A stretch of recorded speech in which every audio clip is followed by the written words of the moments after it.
Hello beautiful people, how are you doing today? I hope you're good. In this recipe, we'll be making delicious Nigerian puff.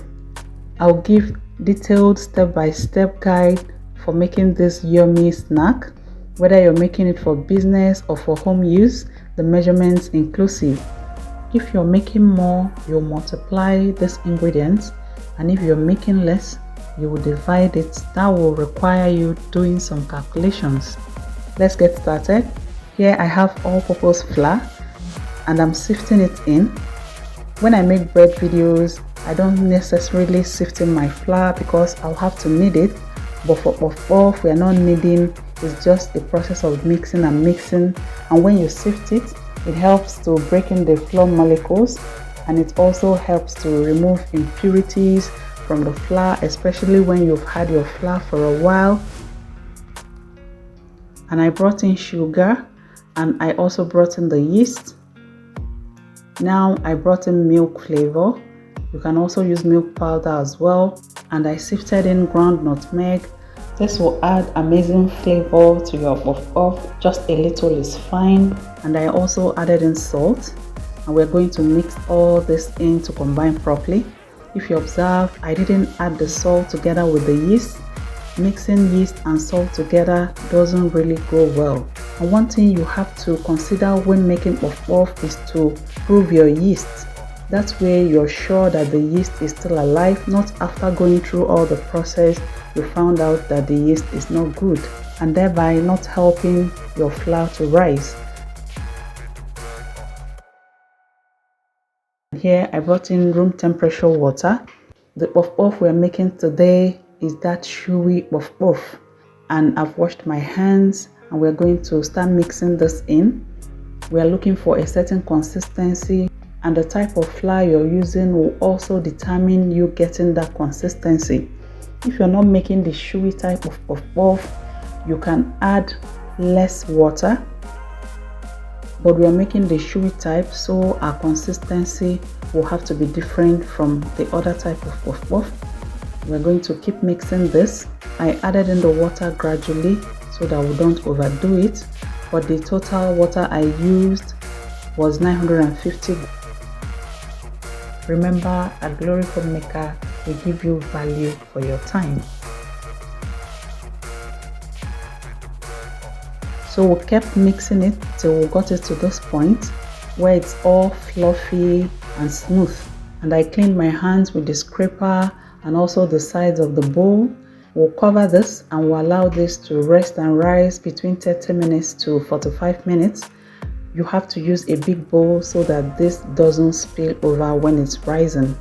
I live in a warm country, so I don't need to keep this in a warm area, but if you live in a cold area, you might have to send this to your oven to proof. Bear in mind that when mixing the flour with water, it shouldn't be too loose so that you can be able to squeeze it out like this. If it's too loose, you will not be able to do this. And I'm using a wide pan to fry this, and you'll need lots of oil. We'll allow the oil to get hot, and to know if it's hot enough, with the skewer you can see the bubbles coming up. That is to tell me that it's hot enough. Another way to check if your oil is ready is to scoop in warm butter, and it should rise up to the surface of the oil within 10 seconds. If it sits back in, give it a little time. That means the oil is not yet ready. Mine is ready, and we'll start scooping in. Observe how I'm scooping in. You scoop some butter and you gently close your palm and squeeze it out between your thumb and your index finger. Gently, one at a time. This is not rocket science. You can also do this.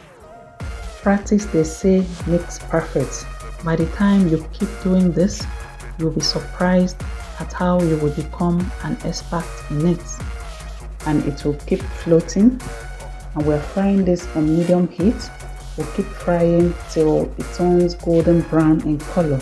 If the oil is too hot, they are going to burn so quickly without cooking well on the inside. And if the oil is not hot enough, it's going to soak up oil. Now, many people complain about not getting the shapes of puff when they're making this.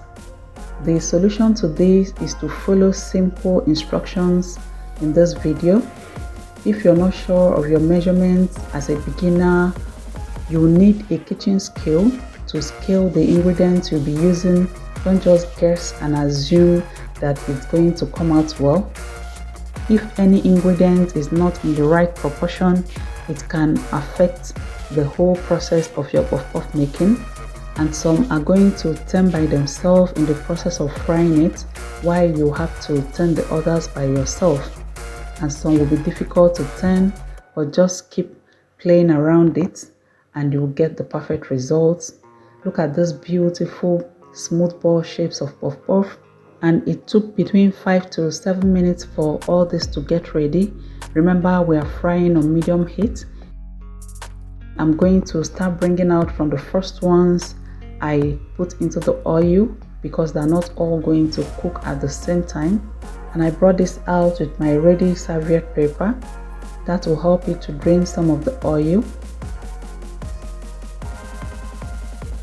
So I'll fry the other batches of the camera, but note that after frying a batch, allow the oil to get hot again for about 30 seconds to a minute before putting in the next batch, so that the oil will get back to the adequate temperature. Wait, and look at how yummy, how soft and fluffy this is. This is the chewy type of puff puff, and it's so nice.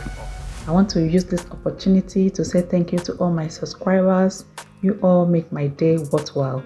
Please, if you've watched till this point and you have not subscribed to my channel, please subscribe to my channel, like and share my videos, and get amazing content like this. I hope this video was helpful to you.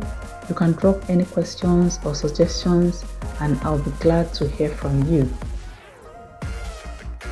These are the ones that made it to the table.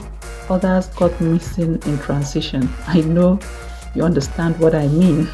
These can be stored in the fridge and lightly microwaved when needed. Puff puff is a street snack here in Nigeria, and it's a viable business opportunity.